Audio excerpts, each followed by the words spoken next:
Muchas gracias. Buenos días, gracias Oliver por cobrarme los 10 minutos. Bueno, voy a tratar de ser lo más rápida posible. Un gusto ver caras conocidas, no lo tomen a mal, hoy porque el año pasado terminamos el Congreso Internacional de Gestión Integral del Agua en una de las unidades que teníamos tratamiento de agua y nos encontramos muchos de los aquí presentes. Y justamente a raíz de lo que comentaba Álvaro, la necesidad de ver el diagnóstico, la planificación y el diseño de estos sistemas de tratamiento de una manera multidisciplinaria es sumamente importante, pero también es importante que la gestión de estas plantas sea concebida desde un enfoque transdisciplinario. Entonces, es un reto para nuestras universidades empezar a enfocar el área de saneamiento ambiental como una visión transdisciplinaria y no monodisciplinaria como hasta ahora lo hemos visto.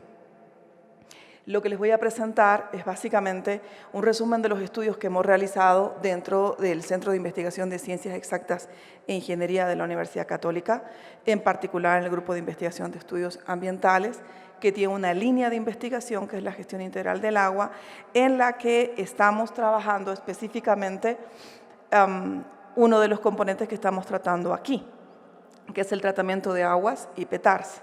En nuestro grupo de investigación, el líder de investigación es Paul Dapsak. Estamos asociados varios docentes de la Universidad Católica.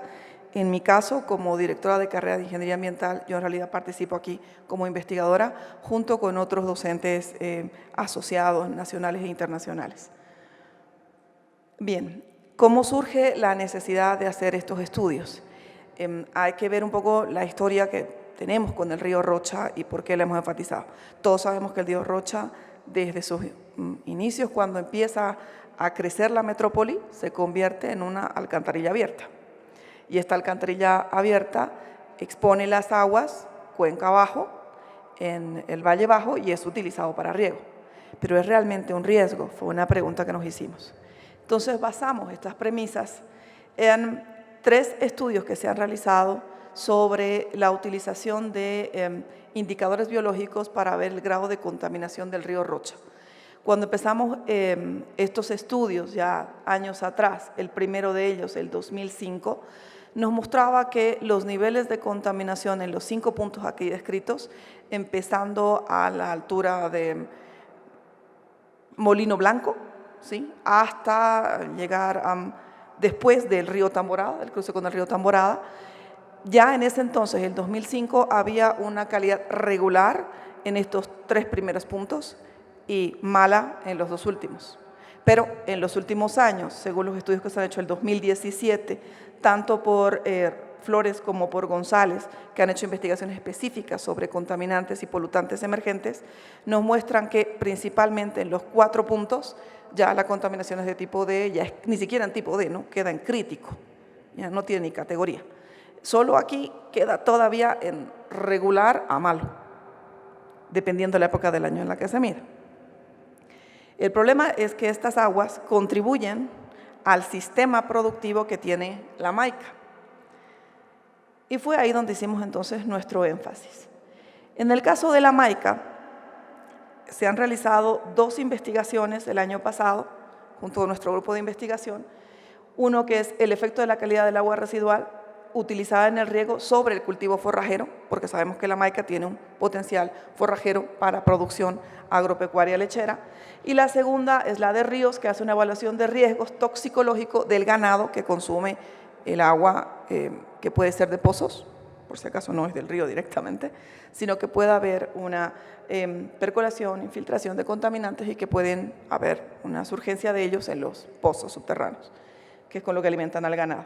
Y por último, actualmente estamos haciendo una investigación sobre un nuevo, en realidad una adaptación de un sistema de tratamiento vertical, porque es optimización de espacio. Sabemos que el problema en la Maica es el espacio, básicamente, y ver si puede funcionarnos, principalmente para contaminación orgánica. Les voy a demostrar que en estas 2 investigaciones nos imposibilitan utilizar el agua del río Rocha para riego, ¿sí? Y tenemos que recurrir a otras fuentes de agua no convencionales, que pueden ser las aguas residuales. Pero esto significa un tratamiento, sobre todo de naturaleza de contaminantes orgánicos. Bien, como premisa, nosotros hemos basado estas investigaciones básicamente en que no tenemos un funcionamiento adecuado de las plantas de tratamiento, tal como nos mostraba el ingeniero Álvaro Mercado, que la mayoría de las aguas residuales no son tratadas en esta zona y que en Cochabamba se sabe hasta ahora que el 46% de los sistemas de riego trabajan con aguas residuales, ¿no? Es decir, que tenemos más de 2.500 hectáreas de cultivos regadas actualmente con aguas residuales, por lo que hay una necesidad de gestionar mejor la reutilización de las aguas residuales en estas zonas que son agrícolas o agropecuarias, para el caso.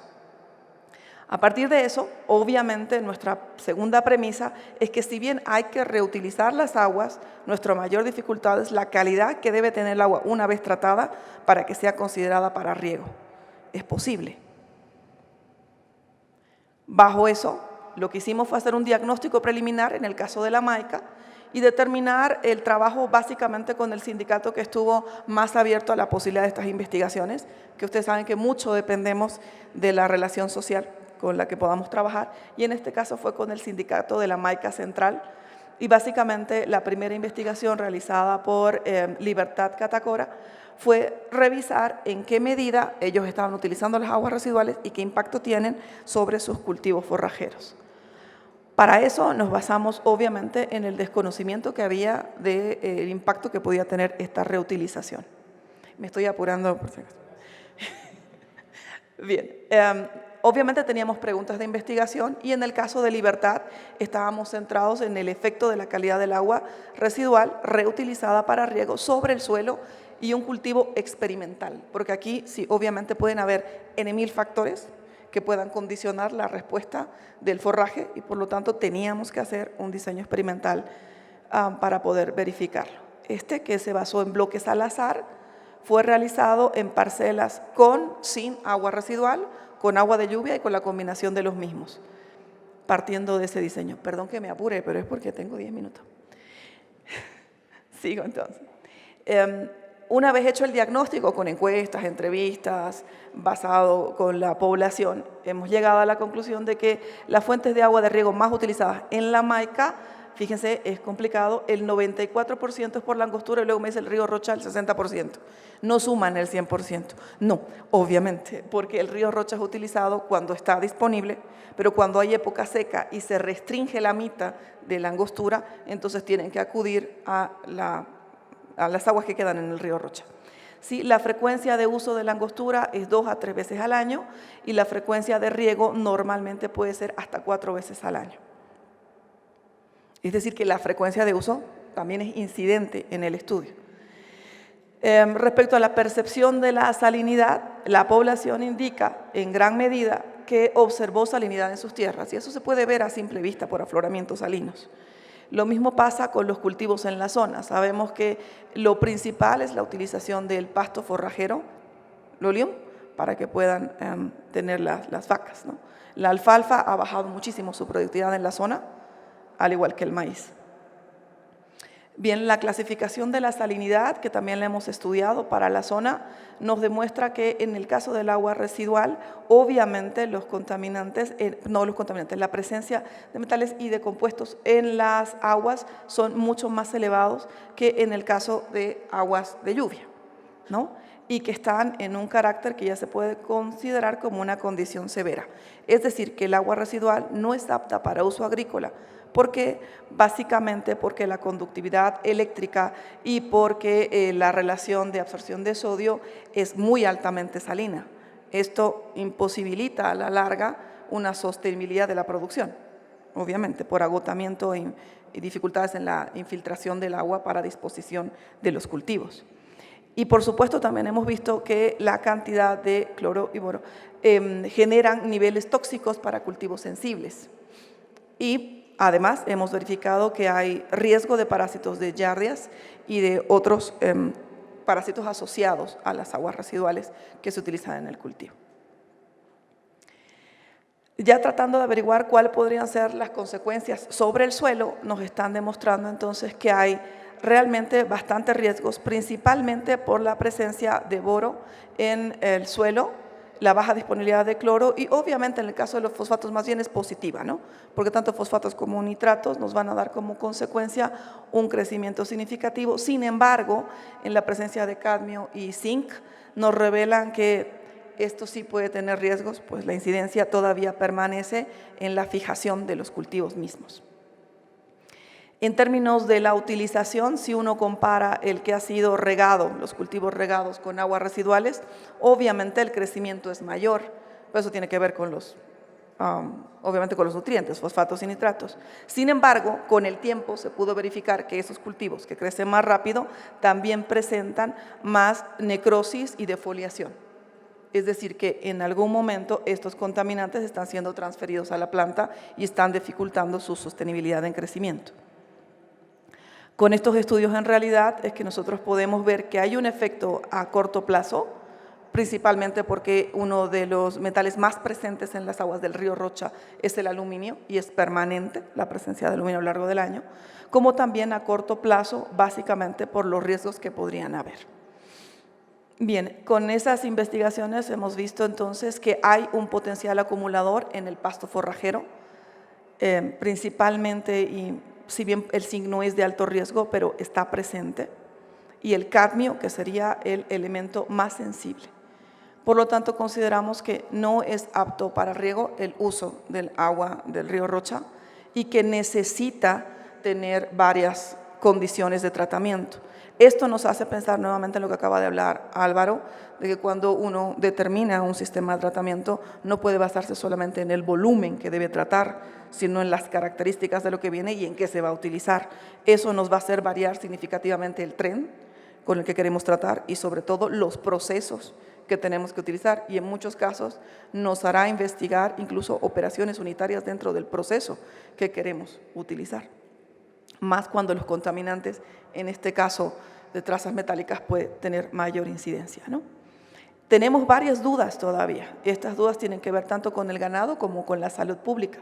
Entonces, hemos tratado de basar el producto en qué sentido puede afectar el consumo de forraje sobre las vacas, es la siguiente investigación, y los productos que también podrían ser afectados. Es lo que vamos a estudiar en el siguiente paso junto con la Universidad de Hassel. En el caso de la salud pública también estamos estudiando con ellos en qué medida pueden haber problemas de intoxicación por los derivados lácteos y en qué medida también puede haber un incremento de parasitosis. Es decir, que es un proceso de investigación todavía en desarrollo. Y como tengo muy poquito tiempo, me lo acaban de repetir. Voy a tratar de mostrarles directamente las conclusiones que hacen a la segunda investigación que hicimos específicamente sobre el efecto que tiene el consumo del agua en la Maica sobre el ganado. Y en el caso del ganado, lo que hemos visto es que más de la mitad de la población encuestada utiliza aguas de pozo actualmente y que se determinaron muchas similitudes en cuanto a la presencia de sales en 7 de los 14 pozos que se han estudiado en la zona. Y hay que reconocer que para poder hacer parte de este estudio hemos tenido la predisposición de la Universidad Mayor de San Simón, sobre todo del CASA, para utilizar algunos datos de los estudios que han hecho en pozos en la Maica y poder ver entonces nosotros la evaluación a la dosis de exposición ecotoxicológica en la zona, donde se ve que hay una exposición alta, ¿sí? Y también hay un riesgo de presencia de sales, que si bien es poco significativo, no quita el riesgo de la presencia de fluoruros en el agua, más si la gente consume el agua, obviamente. Y por último, hemos visto que la metodología que hemos utilizado, probabilística y determinística, nos muestra que sí se puede estimar el riesgo para el ganado y que en todo caso en la zona, a pesar de ser alto, no sabemos todavía cuánto puede ser su prevalencia o su transmisividad por dinámica de contaminantes en los productos lácteos. Ese será el estudio posterior. Como verán, estamos justo en esta parte de acá y determinando si algún sistema de tratamiento que utilice poco espacio puede ser eficiente para la zona. Bueno, estamos en el proceso, creo todos, y creo que es un área sumamente interesante, sobre todo para los estudiantes que se están formando en el área, muy desafiante para los que ya estamos metidos en el baile, y para no olvidar que si nosotros hacemos estos trabajos es en pro del bien común. Ninguno de nosotros vivimos en esa zona, es muy probable, pero sí queremos que esas personas tengan mejores condiciones de vida. Gracias.